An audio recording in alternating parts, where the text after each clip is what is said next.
Assalamualaikum warahmatullahi wabarakatuh. Perkenalkan, nama saya Rini Royani, kelas non-reg NPM 7420120179.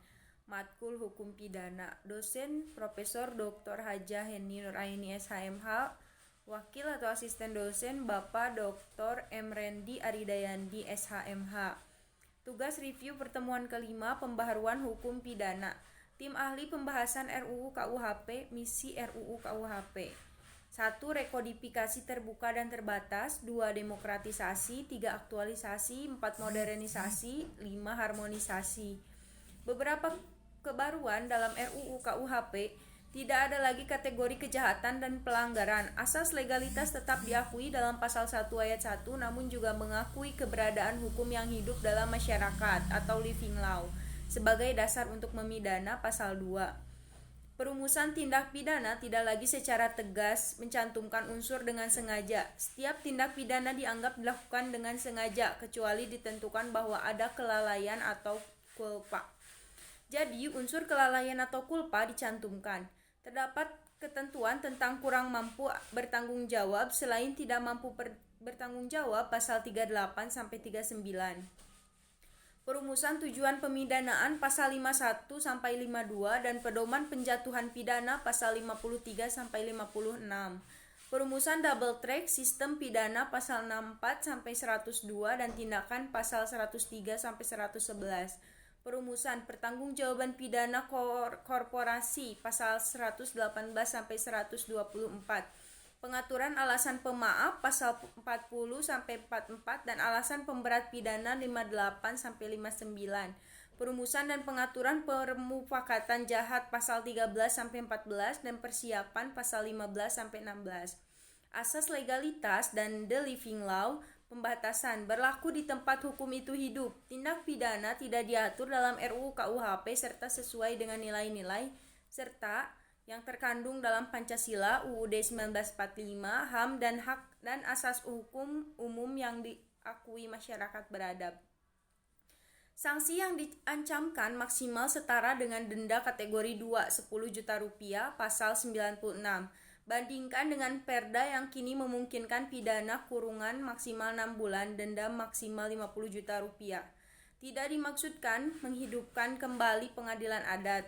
Perlu penelitian empiris, kompilasi untuk pidana dan pemidanaan, tujuan pemidanaan, pedoman pemidanaan, kewajiban hakim, faktor-faktor yang harus dipertimbangkan hakim, pemaafan peradilan, judicial pardon, alasan pemberat pidana, pedoman untuk tidak menjatuhkan pidana penjara, pidana dan tindakan double track system, orang dewasa, anak-anak, dan korporasi.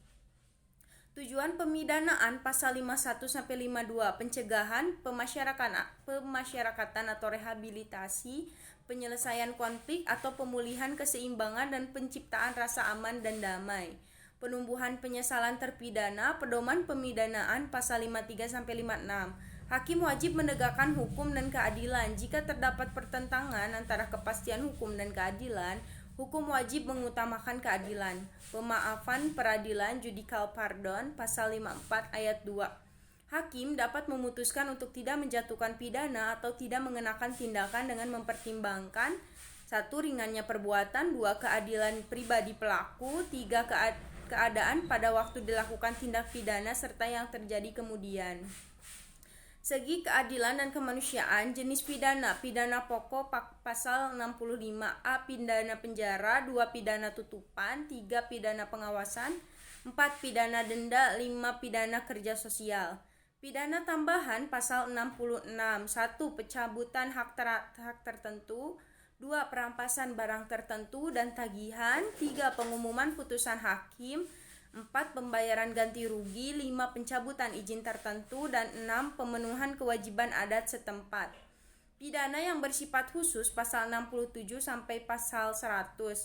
Pidana mati selalu diancamkan secara alternatif. Dapat dijatuhkan dengan percobaan 10 tahun pidana penjara, sedapat mungkin tidak dijatuhkan dalam hal pasal 70 ayat 1. Terdakwa adalah anak, terdakwa berusia di atas 75 tahun, terdakwa baru pertama kali melakukan tindak pidana, kerugian dan penderitaan korban tidak terlalu besar, Terdakwa telah membayar ganti rugi kepada korban. Terdakwa tidak menyadari akan menimbulkan kerugian yang besar. Tindak pidana terjadi karena hasutan yang sangat kuat dari orang lain. Korban tidak tindak pidana mendorong atau menggerakkan terjadinya tindak pidana. Tindak pidana merupakan akibat suatu keadaan yang tak mungkin terulang lagi. Kepribadian dan perilaku terdakwa meyakinkan bahwa ia tidak akan melakukan tindak pidana yang lain. Pidana penjara akan menimbulkan penderitaan yang besar bagi terdakwa atau keluarganya. Pembinaan di luar lembaga pemasyarakatan diperkirakan akan berhasil untuk diri terdakwa. Penjatuhan pidana yang lebih ringan tidak akan mengurangi sifat berat tindak pidana yang dilakukan terdakwa. Tindak pidana terjadi di kalangan keluarga dan tindak pidana terjadi karena kealpaan. Penjatuhan pidana penjara dapat dirubah menjadi alternatif pidana penjara. Jika terdakwa yang melakukan tindak pidana yang diancam dengan pidana penjara paling kurang dari 5 tahun dan hakim menjatuhkan pidana penjara paling lama 6 bulan atau dipidana dengan banyak kategori 2. Setelah memperhatikan sejumlah hal pidana pengawasan pasal 75 sampai 77, jika terdakwa melakukan tindak pidana yang diancam dengan pidana penjara maksimal 5 tahun dengan tetap memperhatikan ketentuan tentang tujuan dan pertimbangan dalam pemidanaan. Lama pidana pengawasan maksimal sama dengan pidana penjara yang diancamkan yang tidak lebih dari 3 tahun. Denda pasal 79, kategori 1 besaran maksimal 1 juta, kategori 2 besaran maksimal 10 juta, kategori 3 besaran maksimal 50 juta, kategori 4 besaran maksimal 200 juta, kategori 5 besaran maksimal 500 juta, kategori 6 besaran maksimal 2 miliar, kategori 7 besaran maksimal 5 miliar, kategori 8 besaran maksimal 50 miliar. Pedoman penjatuhan pidana denda pasal 80 sampai 83 wajib mempertimbangkan kemampuan, penghasilan dan pengeluaran terdakwa yang nyata, namun tidak mengurangi penerapan minimum khusus pidana denda. Dapat dibayar dengan cara mengangsur. Wajib dibayar dalam jangka waktu tertentu yang dimuat dalam putusan. Jika tidak dibayar dalam waktu yang ditentukan atau kekayaan pendapatan terpidana dapat disita dan dilelang oleh jaksa untuk melunasi pidana denda yang tidak dibayar. Jika penyitaan dan pelelangan kekayaan atau pendapatan tidak cukup atau tidak mungkin diganti dengan pidana penjara, pidana pengawasan atau pidana kerja sosial, asalkan denda tersebut tidak melebihi denda kategori 2. Pidana mati dengan masa percobaan 10 tahun, pasal 100, dapat dijatuhkan jika terdakwa menunjukkan rasa menyesal dan ada harapan untuk perbaiki. 2. Peran terdakwa dalam tindak pidana tidak terlalu penting. 3. Ada alasan yang meringankan harus dicantumkan dalam putusan pengadilan. Jika terpidana selama masa percobaan menunjukkan sikap dan perbuatan yang terpuji, pidana mati dapat diubah menjadi pidana penjara seumur hidup dengan kepres setelah mendapatkan pertimbangan dari Mahkamah Agung. Jika terpidana selama masa percobaan tidak menunjukkan sikap atau perbuatan yang terpuji serta tidak ada harapan untuk diperbaiki, pidana mati dapat dilaksanakan atas perintah Jaksa Agung.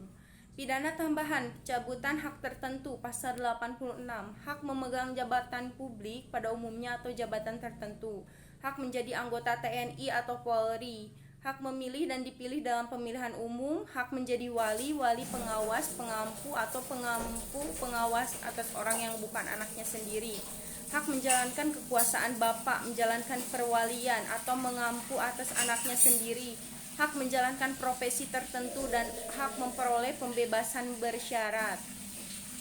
Tindakan pasal 103, tindakan yang dapat dikenakan bersama-sama dengan pidana pokok, konseling, rehabilitasi, pelatihan kerja, perawatan di lembaga dan atau perbaikan akibat tindak pidana.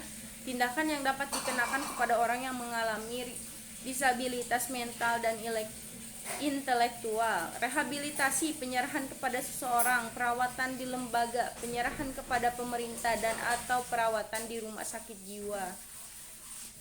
Pidana dan tindak bagi korporasi, pidana pasal 118 sampai 122, pidana tambahan, pidana pokok atau denda, tindakan pasal 123 sampai 124, pengambilan korporasi, pembiayaan pelatihan kerja, penempatan di bawah pengawasan dan atau penempatan korporasi di bawah pengampunan.